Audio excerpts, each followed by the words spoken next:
Chai. Ohaneze. Ifo na mgbe na-ekwu na-agwa gị na ife ọjọọ adịrọ mma na Igbo si na mehie ma onye mere amalọ etu akwa si ebe akwa na aka ndị ọ na-emere oke ite ma ndị na-agba ara si ebe yọrasta ihe ọjọọ adịrọ mma onye ọsọ ya bụrụ ka ọ na-eme yọtara a sịrị onye mere amarọ share telekas onye o mere amarọ ihe ndị ekwu okwu a na-eti mkpu na-atụ aka abụọ na m adakịrị ka etu esi eru kidnap akwa ọkọ but you know a sị na mgbe mmadụ na-akwa mmadụ ka ọ na-akwa onwe ebe mmadụ na-agwakwa onwe mmadụ ibe eziokwu ka ọ na-agwa onwe ọ dịbụ ya wee ọkara mmadụ ọkara mmụọ nwa ya na Chukwu na-ama aka reach tomorrow onye ọsụkwa oboro anya ka ndị sịrị we are the mighty the more powerful author in the world Yahweh. You understand? He says the senior king of devil this one is giving pastor power. Nobody have power to give God, to give prophet of God. You only give power to your fake native or to fake pastors and to fake this. And remember that I won Akwa. The day he came out and said Nachiu can disappoint you. And he needs Ogwa. I told you that Ogwa can disappoint you. What he needs is Chi. Chi is your guiding angel. Chi is your God. Chukwu Dibia is your Chi. That Chi is what will make you when there is an evil plan. Chukwu Apapuga Eba. You see, Chukwu Ampara and him.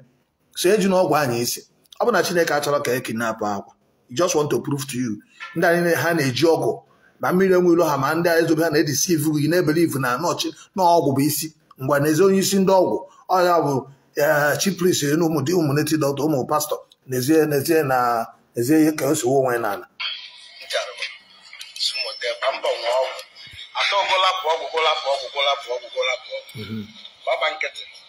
but even you libido, if you name Loshi, Shu Boko, Otido, Shu Boko, Otido. This is also a woman. Wait till you get with your man and every who are here, Matreba, Mampolo, the dear Markanga. And you play with not Balagam them. Oh, you believe when I Balagamba, am I all another way? Ogu carry Ogu, Barola. Gave all one in no. Akwa was no with 250 idol. Now, Mamma, so no one will what how much short native doctor in the down. Short to all those fake prophets and all those fake nonsense Reverend fathers down. Okay, for today, Reverend Father Elegana. We are on our buzzer, so man, the Yahweh maybe everywhere. Don't worry, they come. I was not able to them. We are not happy for what happened to Akwa, but we are also against evil because if we don't know Kite, I will be a testimony to no Kite, one never no Kite Barala. Thousands of people. Imagine put a fire in our Basado. Because you know, human in Canada, Kendon, I won't do kidnappers. Can I go home? As the Bible says, do not be jealous of the wicked that if you look around, you will not see them again. So I'm saying, when anywhere the 10 billion are not care, we're 100 billion, some are not care. Facebook broke on the page.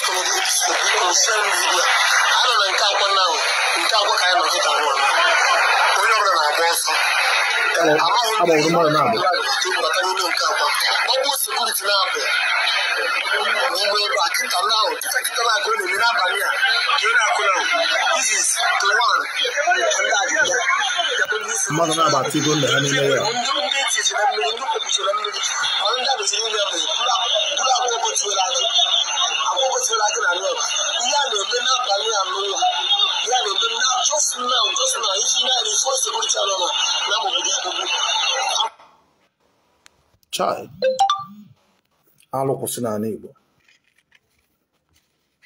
Once you stop mocking this, are you mad? Do you know how many people that are mad because of those your nonsense? Okay, you think you're talking to one kind useless this thing? You mama don't know because of Okite. In a bego. When I told Akwa, it's supposed to be the one to build hospital, build spiritual place. A bag and a warrior. That time on our hotel, no, say I'm jealous. Jealous of what? Open a walk or rebel name and no matter all. Ogan on hotel. Dibia when you're beside with the hotel. Akwa had been defined. I will go now for you every day on a hotel, every day on a hotel. A bear can him. Oh, yes, no, boy, man. Don't back up. God will show you mercy. You come. But my don't with a woman being too. Yes. Ọgwụ karịa ọbụ were ọbara ọla ka ebe ọgwụ niile ahụ.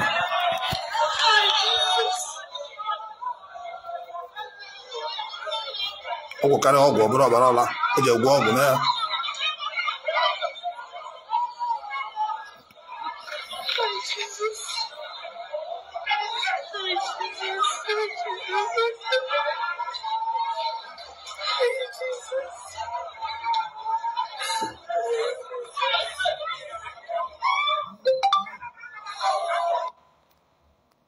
I said, that is hate.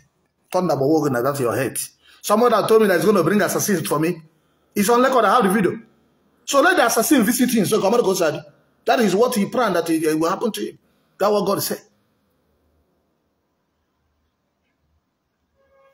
Yes. Father Lord, show him mercy. Good prayer. What about if he's the Yahweh Kabawuru? You will be happy, Abby? Do you know that God is not a man? You don't know what the person is planning is secret. My God have promised me that nobody can stand in this world and challenge you. That any day we think what will happen to the Yahweh, that will be your last 8 on the 8. You can't ask question. I don't know they mock him, but I'm just telling you. You say have power that you will kill me. This wife also, you know my address, you send assassin. I told you the day you will think of it, that will be your last 8 on 8. Then I'll be a hotel. And no matter how I want to cover the truth, is it because you're afraid? If I open my phone, what is Sarah going to do? They want to learn mad. They want to do this, and there no be 1, no be 2, no be 3, no be 4, no be 5, no be 6, no be 10, no be 100. No, Cambodia, London, South Africa, different people know inside prison because of even the whole carry over,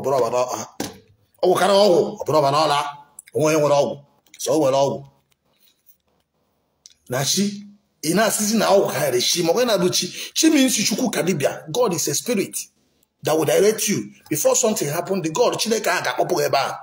Eba ya Chineke. Sine ngona Chukwu enwa power, na ogwa ngona power. Nye Chukwu ike. Sino king of devil.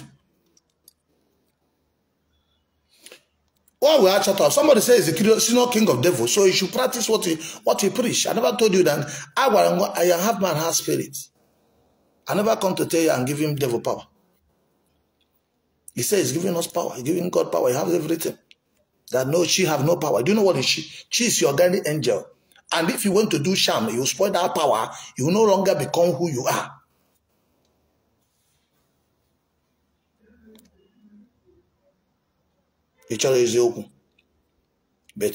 But like I used to tell you, if you don't believe, you believe the testimony. Because I tell you the truth, he hates me. Don't worry, you believe the testimony. You put the testimony. My name is Prophet David Yahweh Dibia. I have killed 100 and something thousand witches and wizards, demons. I didn't think I'm making out. I told you what I know. I'll do the Lord for me. Witchcraft the Lord for me. I was saying about Akwa I would die. Why wouldn't I post it? Was it hidden? Akwa but and then everything did not work. I have destroyed the powers of Okite. What are you talking about? Somebody that told me he will send me an assassin. Is he hidden? Comment. Didn't you hear when he said it? Didn't you hear when he said that if any pastor talk, he will kill him under 4 days? Why not use that in power, kill those people that come to kidnap him? No, you should be the one to kill those people that come to kidnap him and kill his own people. You should start from there. Let us see the power of that ogwa. I don't have ogwa. Ogwa carry ogwa. We are balala. Ijerugu ogwa. Ijerugu ogwa. Ndokite. Your kingdom has failed. I told you. I have destroyed the powers of Okite. And I will destroy White Mary and White Jesus the same way I destroy Okite. My country church of Satan. Get ready. I will chop you down. All those nonsense practice, killing our people, deceiving, hiding. Will shut all of you down. That is my assignment. I don't care about church. I don't care about church. I close my church because of lies and put over during a church. It's in the metro tradition. You need to do the note. See, let me tell you, you don't know what havoc those people are causing. Mogena zo banje, dubago no banje, tubago no court. Okot eba ho gi pere mpenne gaba nna gaba. Akwa go no court ni na chu ego. Onye gwa do kite we na ndi Igbo. Even the God of Igbo land is angry with all those nonsense of Dibias. What are you talking about? See, let me tell you. As was Samun working number, Kamuribia. Ekumeko. Okay, I'm about the warlord, the spiritual warlord. The Bosamun working number, Kamuribia.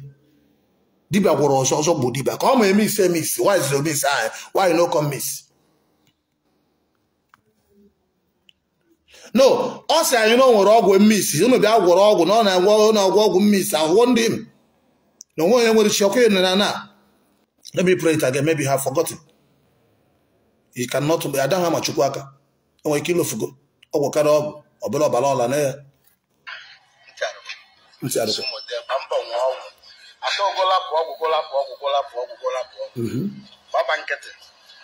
I live though, if we name Loshi, Chukwu Otido, Chukwu Otido. This also a good way. Wait till you get with you, man, and everywhere you go. Dear Matreba, one bolo, a dear Mokanga. And you play when I balagam them.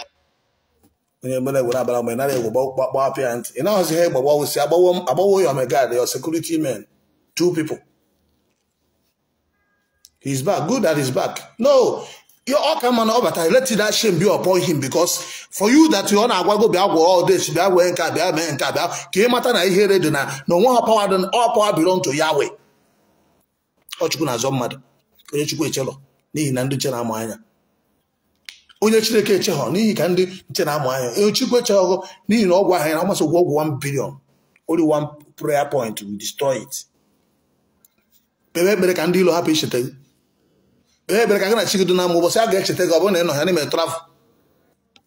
That is what you pray. That's why the Bible says, lead us not into temptation. Psalm 23. Psalm 23. Oh Lord, lead me not into temptation. Oh my God, that day now, if Akwa was not there, they will not kill anybody. Yes. Yabu, oh Lord, lead me not into temptation. Psalm 23.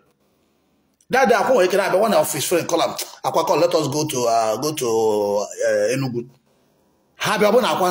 God, the angel of earth. Come on, my job, come on, that all will die. Come on, I will become billionaire. I will not be in peace with my God. I don't need it. Because once you're in peace with your God, you become spirit. You become angel. All that your guardian angel is what's protecting you. Go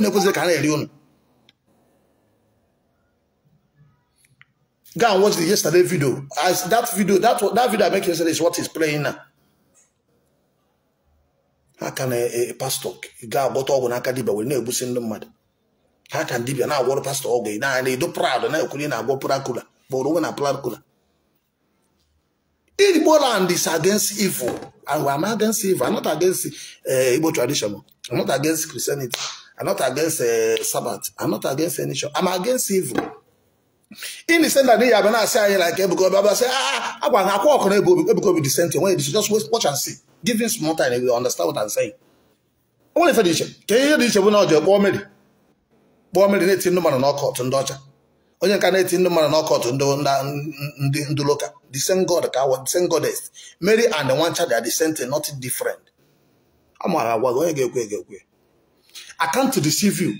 Mark my word. What was supposed to hear in this video that Akwa miss? Don't be say they carry Akwa. No. He can come back. They paid him. We paid money. Come back. Yes. It's normal. The victory here is supposed to be Akwa. They come to carry him. He miss. That is the point. It means that here on a preach, he can do it. It's like a preacher, I can heal somebody. If I could bring a sick person, I cannot heal. I mean, I have failed my duty. As long as it's a spiritual sickness, it may cost me money. I tell you, look at you, I say, okay, let us manage. But if you have one, I will know what I will do. The thing will stop because that's my field. So as somebody now won't do more okay, now I will disappear and miss and disappear. You should be the first to do that. Okay, how there was but Pia, miss you. Even after all, then we see now by 4 days, 5 days miss. No, what are you talking about? Somebody say, come and no, he's back. No, good. He will back. They have collected money. They have killed. What about those people? 2 people that died. Have they used their Okuku to bring them back to life? He's back. Good. Kemakanda Habawuru, Ojugo Haba Chita back because of him getting bunda. I don't know human being. I don't know people father. I don't know if people brother. I don't know if people family. Oh, carry on, brother, Balola. Uneto, no nonsense. Yeah, I want to achieve. Your chief, your God, Chukwu Dibia. Chia is what called Chukwu Dibia. Chukwu Dibia, nyego, Chukwu Dibia, warrior. Onye means have faith in yourself, not in somebody. I never tell anybody to come and have faith in me. That's why I answered David Yahweh. God, they have created every and eight. Program and do is Yahweh. David Yahweh means Chukwu Dibia. Say na Dibia Chukwu. I will give you that power. Without God, God can disappoint you. Are you trying to tell me Akwa does not have Ogu disappear? Is this a small juju and disappear? Even small Dibia where you know they can do it. Witchcraft they disappear. Is their field? They're supposed to do it. So if you can't disappear, that means the power have destroyed. No Dibia that doesn't have disappearing this thing. Yeah, I mean you're not a Dibia. No Dibia that doesn't have disappearing and appearing juju. That's why I asked them to appear in my place. The same way they appear in London. They're disturbing our brothers, our sisters that's in abroad, disturbing people in the hospital, killing innocent people. What is witchcraft? Witchcraft, they can disappear. They go to their room, they disappear. They can turn to bed. Ekumeku. Ndoko. I don't fear any man. Forget that thing. The website, man, I go sit down. I've shut down the powers of darkness. Tested and trusted. Before I will come out on the Facebook, tell you that I have 1.12 million angels that each of him, channels appear that they channels abide with me. He thinks saying a joke will come to joke. We know they call police for anybody. We know they send the assassin. Now God will use their hand. That if that you pray, God say, do not be envy of the wicked. Because when you look around, you will not see them. What are you talking about? You're telling people to come and do Ogu or this. Ogu disappear. On your own time, you know if you perform the miracle to disappear. That means you're a fake. Nuisance. Deceiving my people.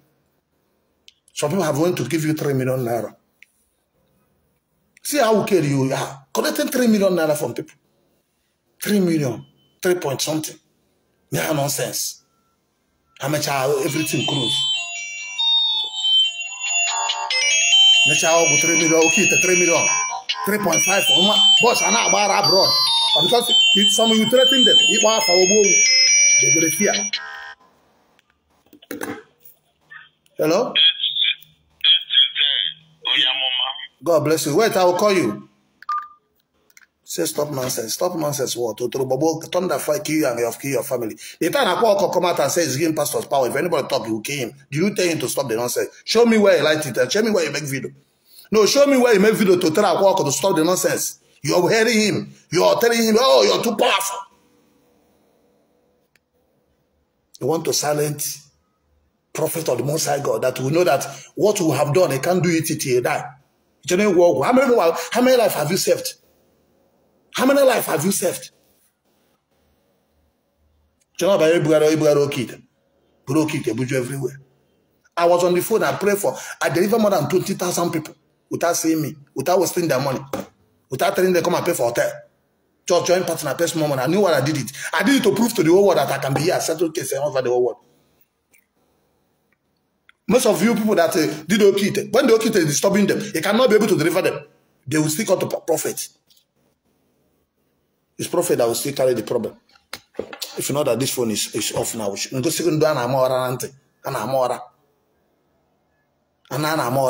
before I will come out, see, let me tell you, before I will come out and begin to say anything, I get name. I say Fakego. My name have gotten to worldwide how many years ago? So I can't come out because of who is Akwa. It's nobody. The only what is drawing my attention is when he came out because I fasted for 1 year. I stayed in the wilderness for 3 years. So I cannot work any fake pastor or fake prophet to come out and begin to claim what he cannot do. I can't allow it. It's better for me to fight with my last board than to keep silent. Many of you are just scared. Nobody won't hate you the mother.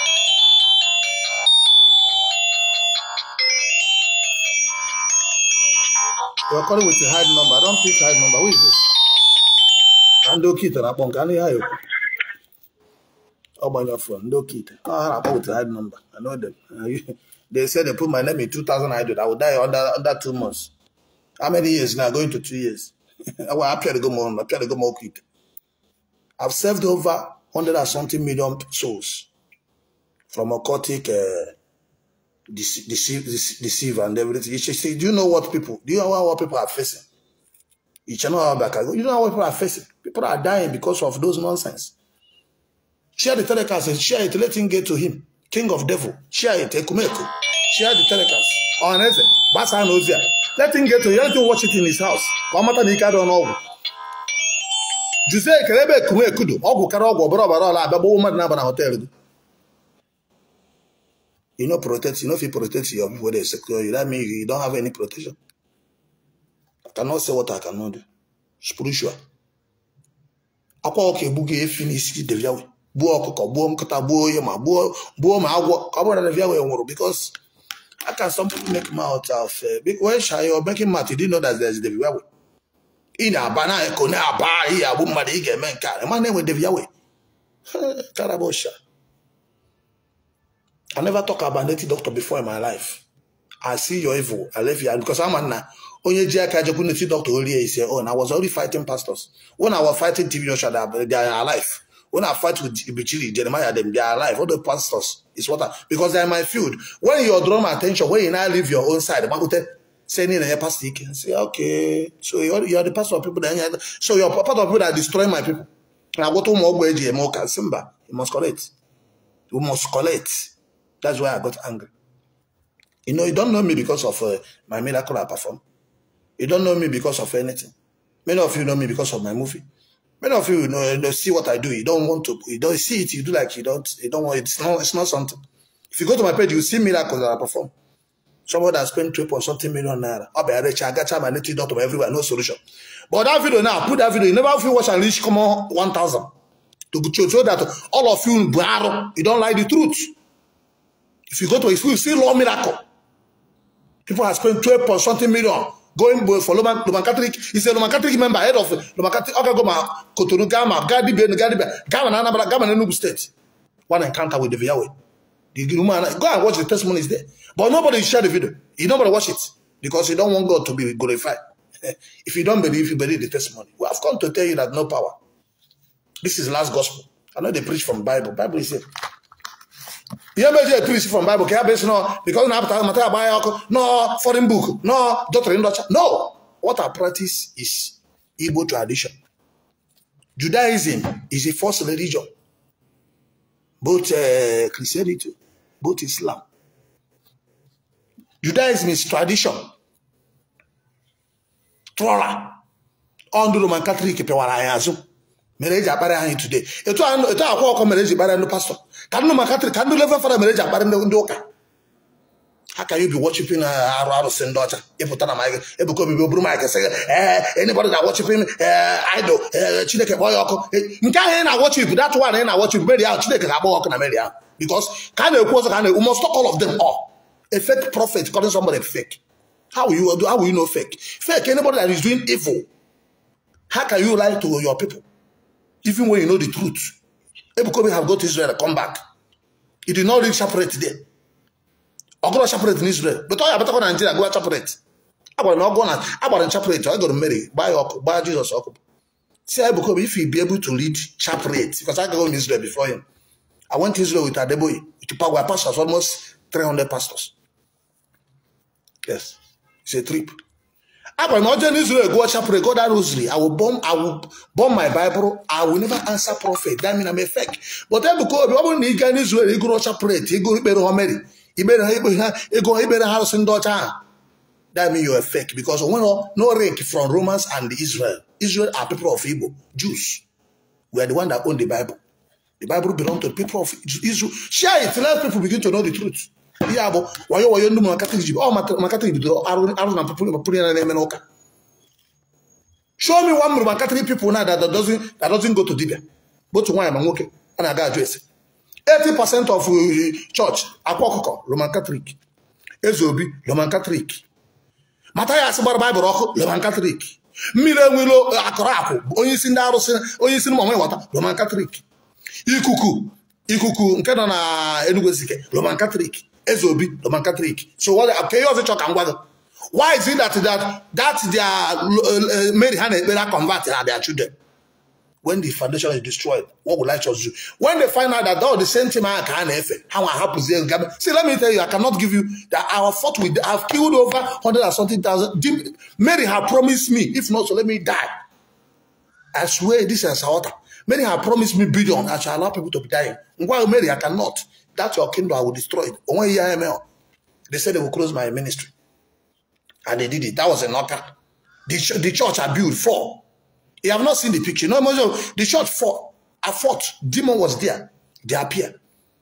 They build a mountain, he fought. But that is the kind of thing. That's what they can do. They can't do anything because they say, touch not an anointing and do my prophet no harm. When I tell you that they're sending attacks, you think it's a joke.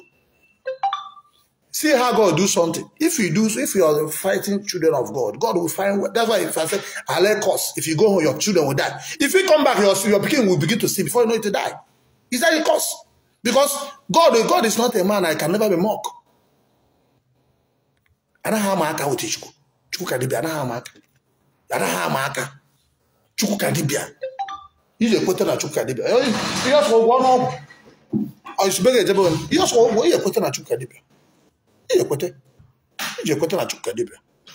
You just walk. No kid.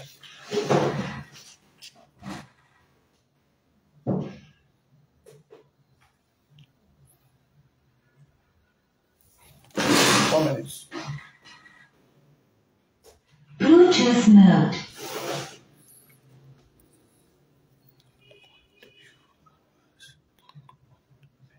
He said, why do you always talk about like this? What is your name? You're an idiot. You're a fool. Why didn't you ask Akwa? Why is he talking and behave like that? When he's telling you people that he's giving pastors power, and you're there hearing him, making him to become God. He's telling you he's senior king of devil. You're praising him. He call us fake. Don't worry. If you don't repent, your own time is coming. Leave this page. You go to your nonsense page. Don't call me Muguya before God will punish you. Don't go to my page to like nonsense. Before you go to house, your family will begin to die. If you want to correct it, I'll give it to you. I'll give you date. You will confirm it. I have sent to 7 Igbo. If it's only what I did, I'm not interested in the church. I close my church because of what? If this is what I preach now. If you preach it in Ebuko church, everybody will run away. If you preach it in Mbaka church, everybody will run away. If you preach it in Ebuko Monster church, you will not have one member. So before I start, I know the consequences. The consequences is either you come and make the members, or they will deceive them. So I'm already saying I know they do church. That's why more than 1 million people called me all over the whole world last year. Go on the internet, go and watch videos, see course. It's only 1.5 time I pick. Because what? I'm not a prophet. I'm one of the richest prophets to start prophets. I started my ministry in 19. I seen them back in the church. I seen them becoming. Most of those people, the only person that senior me in ministry, TB Joshua used 1 year to senior me. I started in 1990. 1990. TB Joshua started in 1989. Go and do research. I was small. So I brought my kind of Burama. If you hand, again. You must know the truth, and truth will set you free. I don't know pastor. I don't know pastor. Government say, pastor don't get power. So where is the power, pastor? Where is the power of this thing? When they shoot Apostle Suleiman, all of you are happy. Say, a bread proof that saved him. Everybody need that bread proof. Nobody's God. It's only God that can protect you. So why the bread proof? Why the all about so why you know protect Akwa hotel? You're supposed to do that sham. So when anybody is coming to that hotel, it will not enter. It will go another way. That should be the thing you're supposed to do. Because it's not a, if it's pastor, if it's the Yahweh, all of you be, that pastor, it's the boss, it's the boss, it's the, according to the boss. Somebody tell you that the Jew is more than God. Don't want she is your God that came. God say you're a little God. And that God inside you is God. That is the she. She I mean Chukwu Dibia. It's more than anything. So anytime you do Juju that destroy that power that follow you to come to this world, you don't have power again. That's why I'm laughing at you. You know, because you're a little kid. You're a little kid, happy mother. All the person that are using that little kid today. Okay, show me one person that little kid that richer than the native doctor. Nobody. No, show me one person that did okite. What about for him okite ka akwa ko jide ego? Go see me for him. Onye ezo me okite ka jide ego. Go see me his hotel. Go see me his investment. But I will show you people that are prayed for. They are multi-millionaires than me. That's where it should be. Because you meant to make your sons and daughters to be richer than you. If you want to come to Lagos, I will show you crown authors that say car. I mean build them. Many of them like that. So I build. See, your sons and daughters are supposed to be richer than you because they meant to surprise you. Just as Nigerians are greedy. I'm not supposed to use my money to buy anything. And my sons and daughters are supposed to do everything. Just as Nigerians are greedy. Or some people agree. Well, after God do for them, they will go. Until when they go down, they remember as a prophet. If you want to do it the way it's supposed to be, as I work for them spiritual, they bless, physical thing, and they go provide that. So riches is not part of it. So any native doctor after saying no riches. No. Native doctor is a spiritualist. It's supposed to be okay. But nobody to come and be doing. No one has said it. People have said, you're envy. No. I'm not supposed to do crop, do what that. That's the reality. But you will not tell him the truth. Why we're saying this is so other people can learn. If all of them begin to do that, small native doctor started yesterday, they want to build a hotel. Before you know it, you begin to kill human being. They bury. Anambra State, they kidnap people every day. So you can't get what they kidnap today now. For Oka, from Enugu State to Anambra State. What are they using the truth?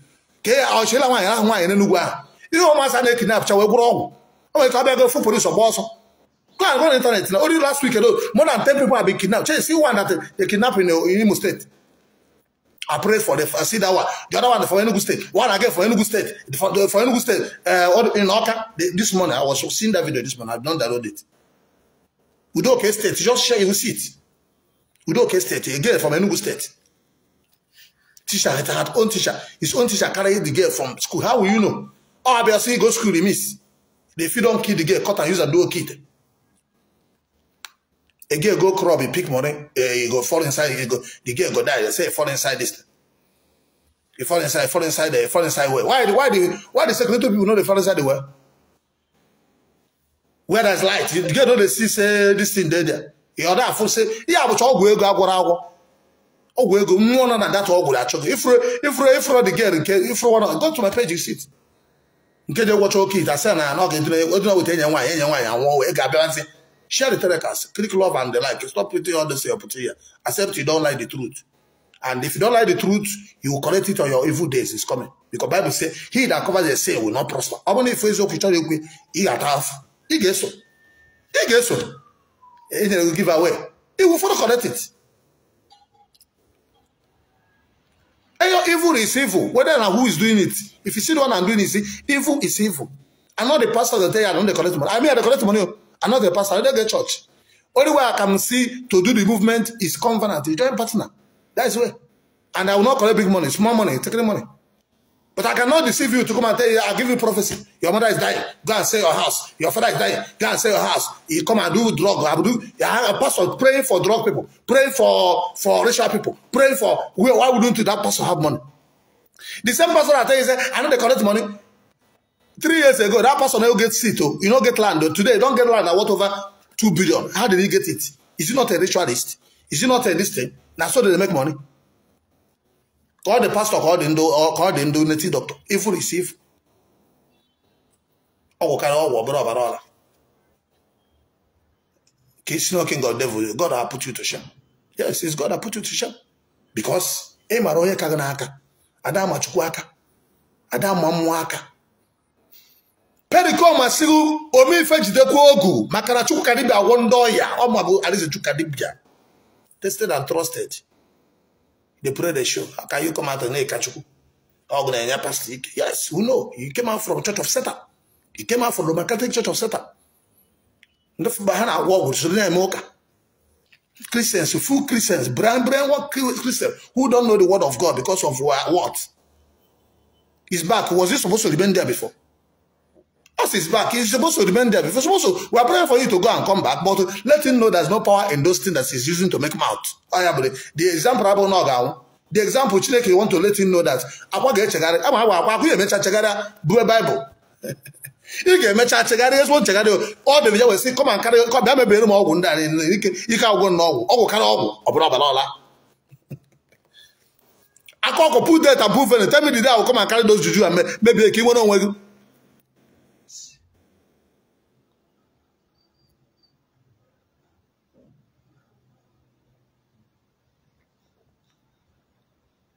He says it's out already.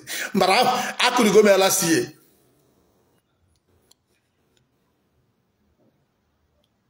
Akwa is back. Odegu no be getting them. What about ndị egburu ndị a egburu nwa mmadụ ka ha bụ? Ọ maka Akwa ka ejigbu. Odegu should protect his empire. Abia gbawo ndị ndogo na ha na-abụ iburu Odegu na. You're not a guy man. Because anything you do, you should make sure the people that are working with you should be protected. No, he's back. I'm happy for him that he's back. But Dibia. As Dibia was also, even Igbo no dey lie. As Igbo was also bu Dibia. Igbo say na Dibia was also bu Dibia. Came a war. E carry for Chukwu. Came a war. Mbasera we yakure si yakuro ye she jine.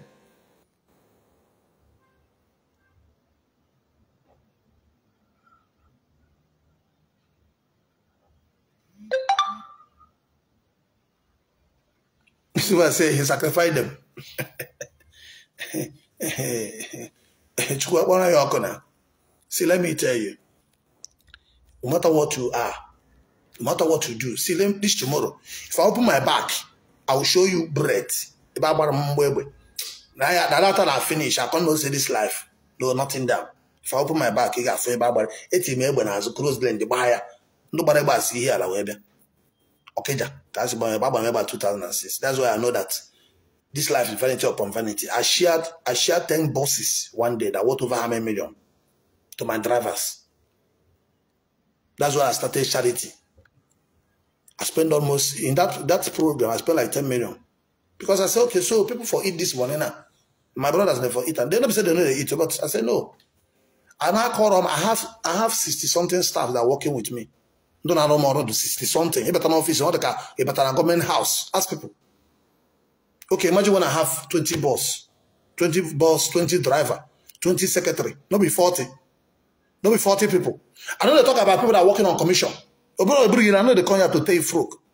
I have branch, Lagos, Abuja, Kano, Kaduna, Port Harcourt, Onechaba. I have branch houses. I have shops, all those places. And I have a house. I have people. Each state I have 2 bosses. But when something happened, I have to call the boss back. All of them came back. Then when they came back, some drivers are wicked. They went to spoil my car. The good drivers, they maintain the motor. Some even went far to carry, because you know, say the engine oil, the diesel oil that they ship. So the guy went to buy diesel oil, pour in the engine oil of fuel. That motor knock engine. They told the motor to Lagos. I look at him and laugh. Before I came down, a man don't swear like this. That's evil that they do. So what I did is this. Out the whole good drivers that reported very well. I said, let me shock them. But why I call them, I have a dream, I have a revelation. I already see my company going down. I was under attack. Then I was not like this.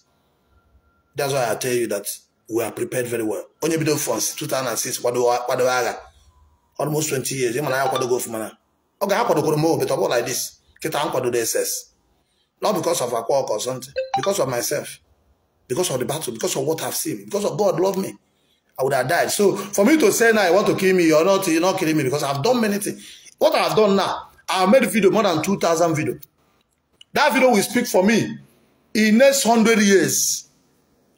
Even if I know more, I've made videos that will destroy forces of darkness, that will bring down the occultic church down. I've done those videos. Even your children grow, they will watch it. Yes. We have made history. David Yahweh have made history, whether I like it or not. You will like it tomorrow. Tomorrow when you're in the problem, you remember that, David Yahweh said this thing. Many are crying today. Now what can happen? I said it. They said it. I said it.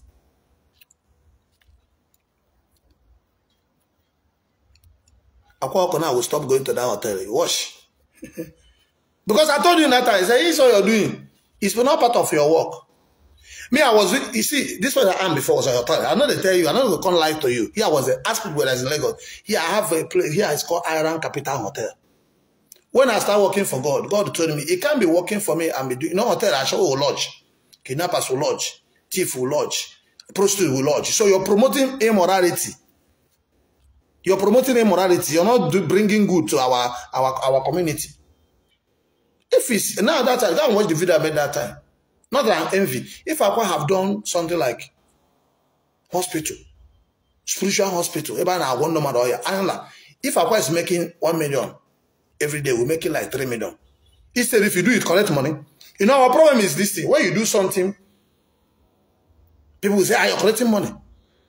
That's why I see some people, when they want to invest for church or something, they will not invest. They will use that money to go and invest somewhere else. Like all those winners, they will take the money to go and build a school, and they cannot go there. Not that they cannot do hospital, but if they build a hospital, they say, if I build a hospital, I will not be seeing money. How would I maintain it? Because you don't like the truth. Me, I prefer to build a hospital, and I'll still collect money.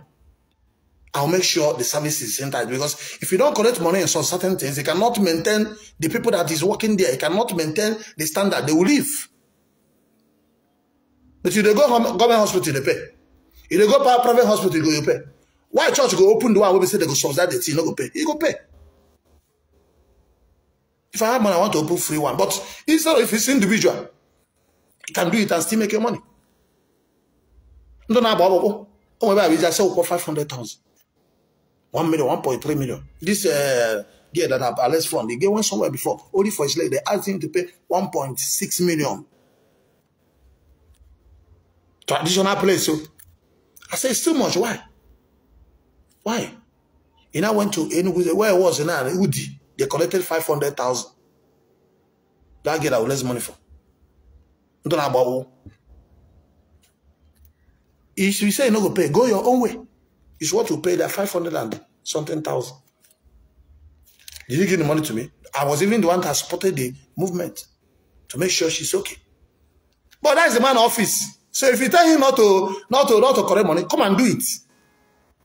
Come and do it. Yeah, they collect money. Come and do it. Leave your business. Come and become the Yahweh. I say, we don't understand. Solution is a service.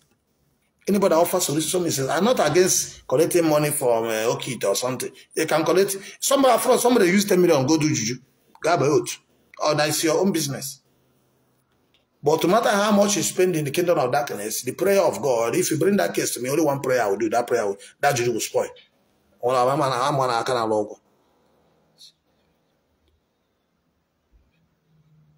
You say, Akwa must be, say, only carry. I carry my Akwa only 1 million times. I carry all the only Dibia pass them. I said, I think you must see it. If somebody that tell me, will send me as I say, is it today? Yeah, it, let him see it. He must see it. Tell him that at least the Chukwu Dibia sneaker don't know we have area.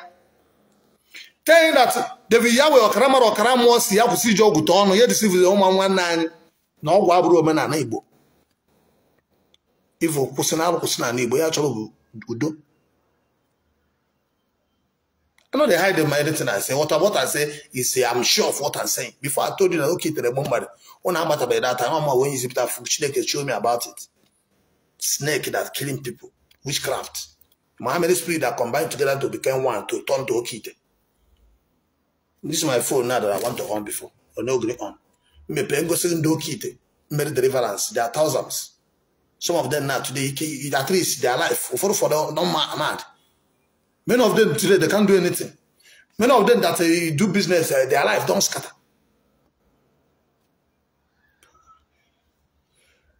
You think, okay, things are power no day.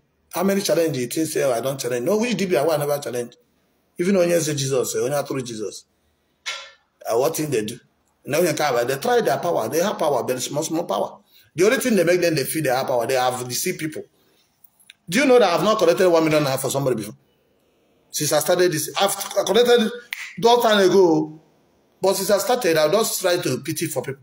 I say, okay, let me help you. I have 100,000. This is my just work off within like 3 million. I will say, bring small money. I will use my own money to do it. That's why I may say knowledge, but I'm not interested. You can see, you go to my video, you can see some people that say they want to pay. I say, don't pay. That woman that do this thing that in Imo State, they did not collect money. I didn't collect one that I pray for her and I did some things. I don't came out. The one and this thing, the other woman that I call and see. Let me tell you, these are people that they have spent millions. If you go where they have go looking for solution. That man that talked about the letter, he has spent 24. The man have not given me one. I was even the one that had money to give the person made the surface. That's what knowledge. If I want to bleach, you know, go past 6 months. Prophet with solution. Prophet with solution. The only thing is, they have love for human being. If not to make money, say not to use gifts to make money, or you go borrow leg. Somebody where they here, he HIV for phone. No problem, I cannot solve inside the phone. I can be here, solve the problem. Without you wasting the money to come from America or something.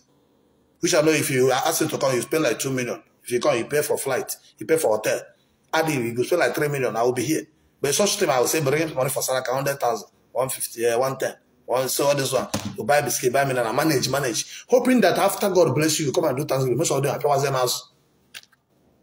By now, you're supposed to, I don't even need a car, don't buy for I have my own car and drive. I don't need all those fuel, but only what I need is provide land in Anambra State so I can build free school, free this thing, and build the prayer city where I can be healing people, spiritual. And what they do.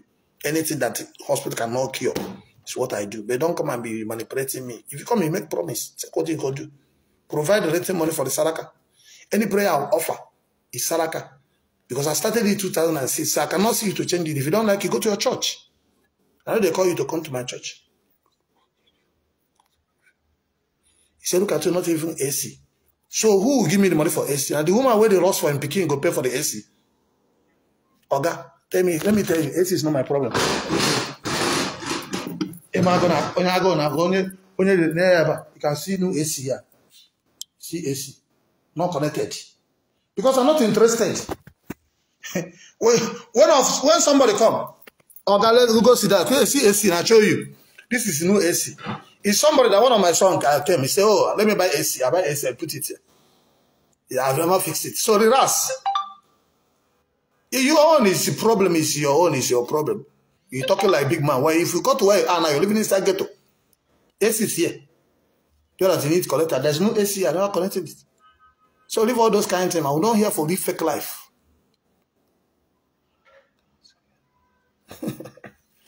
God bless you. I want to head on, nobody it on. I know they live fake life. If you go see me for bus stop, I go easily the work. Go see me inside bus. So nothing not be. You can see me anywhere.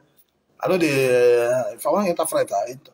So I know if I live all those kind of life you expected, who will pay for it? It's the members who will pay for it. People that follow me, I don't stress my people that follow me because we have a project. Our mandate is to liberate Igbos from power, but not to give you stress.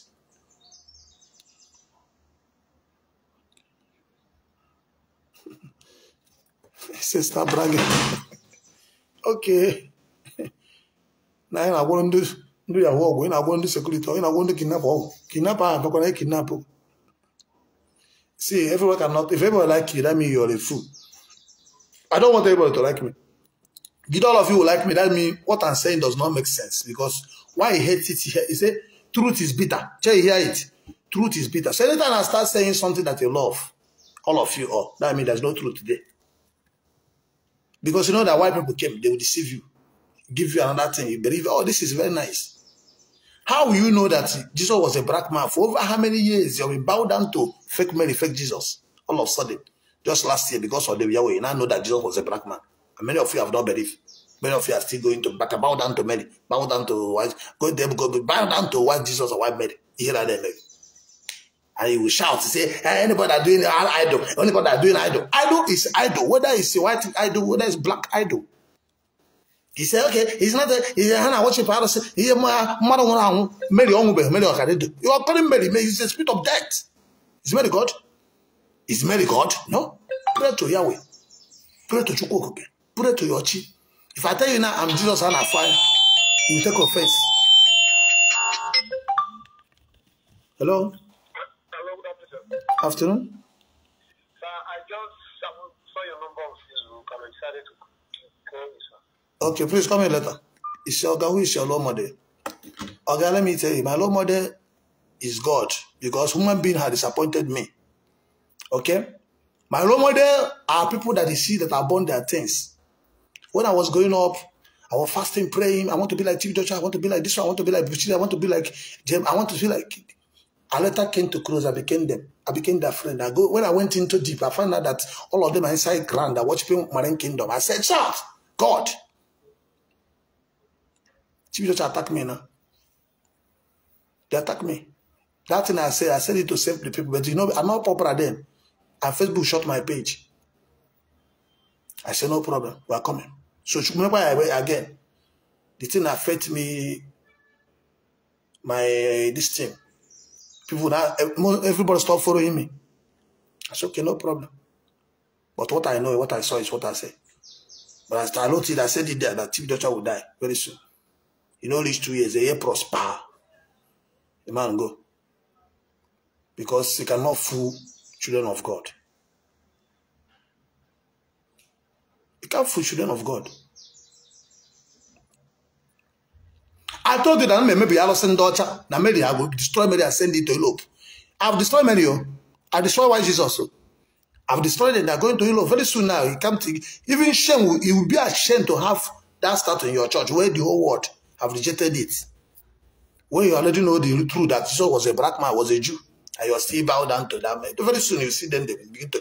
Reverend Father has sold one. Let me show you. I don't know. Reverend Father has sold land. No one has been maybe everywhere. Reverend Father legal and do nuka. Kobofu. Na arumere. Arumere. Can chote ekumeku. Mona apple. Let me tell you, forget all this thing. Now die once, so my man go die. What you want to do? Well, you'll never see before. Oh, go sit down. Oh, go carry all blah blah blah. Oh, go carry all blah blah. Okay, never maybe the power of okay. This is why I destroyed the power of okay. Am I gonna? I was saying, this is why I destroyed the power of okay. And this is okay. This is why the problem of Akwa started. Yeah, left.